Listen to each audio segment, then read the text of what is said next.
Hello. ഇപ്പം നല്ല മാങ്ങയുടെയും ചക്കയുടെയും ഒക്കെ സീസണാണല്ലേ. അതുകൊണ്ട് തന്നെ മാങ്ങാ സീസൺ തീരുന്നതിനൊക്കെ മുമ്പ് നല്ലൊരു മാംഗോ പുഡിംഗ് ഉണ്ടാക്കിയാലോ നമുക്ക്. വളരെ ഈസിയാണ് കേട്ടോ തയ്യാറാക്കാനായിട്ട്. നാല് കാര്യങ്ങളേ ഉള്ളൂ. വളരെ ചിലവ് കുറച്ച് നമുക്കിത് തയ്യാറാക്കി എടുക്കാവുന്നതേ ഉള്ളൂ. കൊച്ചു കുട്ടികൾക്ക് പോലും തയ്യാറാക്കി എടുക്കാൻ പറ്റുന്ന രീതിയിൽ അത്രയ്ക്കും ഈസിയാണ്, എന്നാൽ അതുപോലെ ടേസ്റ്റുമാണ്. അപ്പോൾ ഒരു പ്രാവശ്യമെങ്കിലും നിങ്ങളിതൊന്ന് ട്രൈ ചെയ്യാതിരിക്കില്ല കേട്ടോ. ഇനി നമുക്ക് എങ്ങനെയായി പുഡിംഗ് ഉണ്ടാക്കുന്നതെന്നൊന്ന് നോക്കാമേ. ഞാൻ 2 മാങ്ങയാണ് എടുത്തിരുന്നത്. അത് 1/2 കിലോ ഉണ്ടായിരുന്നു. അപ്പോൾ ചെറിയ പീസസ് ആക്കി വന്നപ്പോഴത്തേക്ക് 250 ഗ്രാം ഉണ്ടായിരുന്നേ. അത് ഞാനൊരു മിക്സി ജാറിലിട്ടിട്ട് അതിലോട്ട് 1/2 കപ്പ് പഞ്ചസാരയും 1/4 കപ്പ് പാലുമൊഴിച്ച് നന്നായിട്ടൊന്ന് പേസ്റ്റ് പോലെ ആക്കുകയാണേ. 1/4 കപ്പ് പാലൊഴിച്ച് അടിച്ച് കഴിഞ്ഞിട്ട് നമുക്ക് ഒരു 1/2 കപ്പ് പാലും കൂടെ അതിനകത്തോട്ട് ചേർക്കണം. അപ്പോൾ ഈ പുഡിംഗ് ഉണ്ടാക്കാനായിട്ട് മൊത്തമായിട്ട് വേണ്ടത് 1/4 കപ്പ് പാലാണേ. പിന്നെ എക്സ്ട്രാ ഒരു 1/4 കപ്പ് പാലും കൂടെ വേണം. അതെന്നാത്തിനാന്ന് വെച്ച് കഴിഞ്ഞാൽ ഒരു 1/4 കപ്പ് നിറച്ച് കോൺഫ്ലവർ എടുക്കണം. അതായത് ഒരു 5 ടേബിൾ സ്പൂൺ കാണും.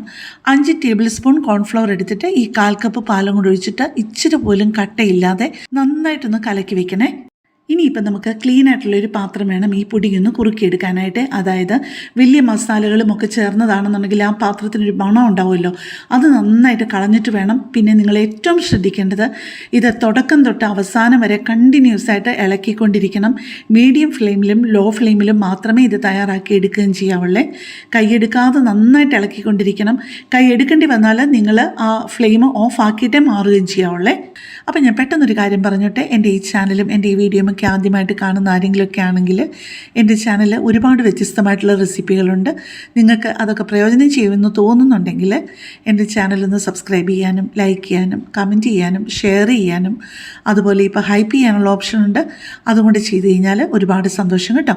ആ കോൺഫ്ലവറിൻ്റെ ക്വാളിറ്റി അനുസരിച്ച് ചിലപ്പം കോൺഫ്ലവറിൻ്റെ അളവിൽ വ്യത്യാസം വരുമായിരിക്കും. എനിക്ക് 5 ടേബിൾ സ്പൂൺ ആയപ്പോഴത്തേക്കും കറക്റ്റായിട്ട് ശരിയായിട്ട് വന്നു. അപ്പം നിങ്ങൾക്ക് അത് കട്ടിയാകുമോ ഇല്ലയോ എന്ന് അറിയണം എന്നുണ്ടെന്നുണ്ടെങ്കിൽ ഈ പുഡിങ്ങിൻ്റെ ചൂടൊക്കെ പോയി കഴിയുമ്പോഴേക്കും ഒരു ചെറിയ അളവിൽ ഒരു 1/4 കപ്പോ വെള്ളം ഇതിൽ നിന്ന് ഈ കൂട്ടെടുത്തിട്ട് ചെറിയൊരു കപ്പിലോട്ട് വെള്ളം ഒഴിച്ച് ഒന്ന് സെറ്റ് ആവാനായിട്ട് ഫ്രിഡ്ജിലോട്ട് 1 മണിക്കൂർ ഒന്ന് വെക്കണേ. എന്നിട്ടും ഇച്ചിരി പോലും സെറ്റ് ആവുന്നില്ല എന്നുണ്ടെന്നുണ്ടെങ്കിൽ നിങ്ങൾ അതെടുത്തിട്ട് ഒന്നും പേടിക്കേണ്ട കാര്യമില്ല. 1 ടേബിൾ സ്പൂൺ കോൺഫ്ലവറും കൂടെ ചേർത്തിട്ട് ഒന്നുകൂടെ നന്നായിട്ടൊന്ന് കുറുക്കി കൊടുത്താൽ മതിയാവും കേട്ടോ. വീണ്ടും കോൺഫ്ലവർ ചേർത്ത് കൊടുക്കുകയാണെന്നുണ്ടെന്നുണ്ടെങ്കിലും കോൺഫ്ലവർ 1 ടേബിൾ സ്പൂൺ പാലിൽ വെള്ളം നന്നായിട്ട് കലക്കി മിക്സ് ചെയ്തിട്ട് ഇതിനകത്തോട്ട് ഒഴിക്കാവുള്ളേ. പിന്നെ നമ്മൾ നേരത്തെ മിക്സ് ചെയ്ത് വെച്ച കോൺഫ്ലവർ ആണെന്നുണ്ടെന്നുണ്ടെങ്കിലും കുറച്ച് നേരം വെക്കുമ്പോൾ അതിൻ്റെ താഴ്ഭാഗത്ത്, ആ പാത്രത്തിൻ്റെ താഴ്ഭാഗത്ത് അടിയും. അതുകൊണ്ട് തന്നെ ഒന്നുകൂടെ നന്നായിട്ട് കലക്കി കൊടുത്തിട്ട് കുറേശ്ശെയായിട്ട് വേണം ഒഴിച്ചു കൊടുക്കാനായിട്ട്. ഒരിക്കലും മൊത്തമായിട്ട് അങ്ങ് ഒഴിച്ചു കൊടുക്കരുത് കേട്ടോ. ഒരു കൈ കൊണ്ട് ഒഴിച്ചു കൊടുക്കുകയും ഒരു കൈ കൊണ്ട് ഇളക്കി കൊടുത്തുകൊണ്ടിരിക്കുകയും വേണേ. ഇപ്പം ഞാൻ 1/2 കപ്പ് പഞ്ചസാരയാണല്ലോ ചേർത്തിരിക്കുന്നത്. ഈ 1/2 കപ്പ് പഞ്ചസാര വളരെ പാകത്തിനുള്ളൊരു മധുരമാണ് കേട്ടോ. ഇത് ഒരു 4 പേർക്ക് നന്നായിട്ട് കഴിക്കാനുള്ള പുഡിംഗ് ഉണ്ടാവും. ഇപ്പം നമ്മുടെ ആ ഒരു മാങ്ങയുടെ കൂട്ട് നന്നായിട്ട് കുറുകി വന്നിട്ടുണ്ട്. ഇപ്പം ഞാൻ ആ സെറ്റ് ചെയ്യാൻ ഇതൊഴിച്ച് വെക്കാനുള്ള പാത്രത്തിലോട്ട് ചെറുതായിട്ട് ഒന്ന് എണ്ണ തടവി കൊടുക്കുകയാണേ. അത് വെളിച്ചെണ്ണ ഇല്ലാതിരിക്കുന്നതാണ് നല്ലത്. സൺഫ്ലവർ ഓയിൽ അല്ലെന്നുണ്ടെങ്കിൽ നെയ്യ് ചെറിയ ഒരു അളവിലെടുത്തിട്ട് നന്നായിട്ടൊന്ന് തേച്ച് കൊടുത്താൽ മതി. എന്നിട്ട് അതിൻ്റെ ഒരു പകുതി ഭാഗം, ആ മോൾഡിൻ്റെ ഒരു പകുതി ഭാഗം ഞാൻ ആദ്യം ഈ മാങ്ങയുടെ കൂട്ട് ഒഴിച്ച് കൊടുക്കുകയാണേ. ഒഴിച്ച് കൊടുത്തിട്ട് പറ്റുന്ന പോലെ ഒന്ന് ലെവലാക്കുകയാണ്. എന്നിട്ട് 2-3 പ്രാവശ്യം ഒന്ന് ടാപ്പ് ചെയ്യുകയും വേണം, എയർ ബബിൾസ് ഒന്നും വരാതെ. അപ്പം ഞാനിത് 1 മണിക്കൂർ ഫ്രിഡ്ജിൽ വെച്ചെടുത്തപ്പോഴത്തേക്കും നിങ്ങൾ കണ്ടല്ലോ സെറ്റായി വന്നിട്ടുണ്ട്. പിന്നെ വേറെ ഒരു മാങ്ങ ഞാൻ വളരെ കൊച്ചു പീസസായിട്ട് എടുത്തിട്ട് ഒരു 2-3 ടേബിൾ സ്പൂൺ അതിൻ്റെ നടുക്കോട്ട് മാത്രം വെക്കുക. നടുക്കോട്ടെന്ന് വെച്ച് കഴിഞ്ഞാൽ ആ മോൾഡിൻ്റെ സൈഡ് വരെ ആ ഒരു പുഡിംഗ് ഉണ്ടല്ലോ, അവിടത്തിൽ നിന്ന് ഒരു 1/2 ഇഞ്ച് 1/4 ഇഞ്ച് അകത്തോട്ട് കയറ്റിയിട്ട് ആ പാത്രത്തിൻ്റെ സ്ക്വയർ ഷേപ്പ് പോലെ തന്നെ ആ മാങ്ങയൊന്ന് വെച്ച് കൊടുത്തിട്ട് ഒന്ന് പരത്തി ആ സ്പൂൺ കൊണ്ട് തന്നെ നമക്കി കൊടുത്തേ, ഒന്നും പൊങ്ങി നിൽക്കാതിരിക്കാനായിട്ട് മാങ്ങയുടെ പീസസ്. എന്നിട്ട് ബാക്കിയുള്ള ആ ഒരു കൂട്ടും കൂടെ എടുത്ത് സൈഡിലോട്ട് ആദ്യം അങ്ങ് ഒഴിച്ചു കൊടുത്തിട്ട് നന്നായിട്ട് ആ സൈഡൊന്ന് ഫില്ല് ചെയ്യണം. പക്ഷേ എന്താണെന്ന് പറഞ്ഞു കഴിഞ്ഞാലും അത് 2 ലെയറായിട്ടേ വരുള്ളൂ. കാരണം ആദ്യത്തേത് ഓൾറെഡി സെറ്റായി കഴിഞ്ഞല്ലോ.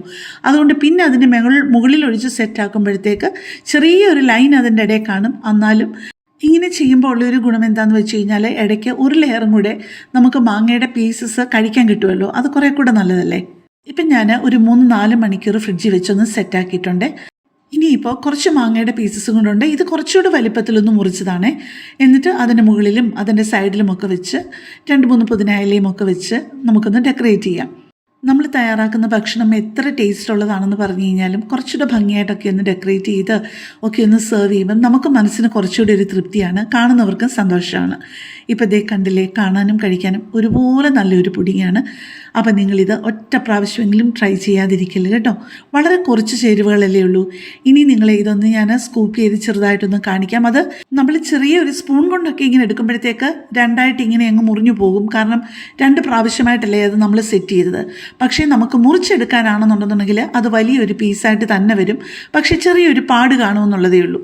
ഇങ്ങനെ ഇടയ്ക്ക് ലെയർ ചെയ്യണമെന്ന് യാതൊരു നിർബന്ധവും ഇല്ല കേട്ടോ.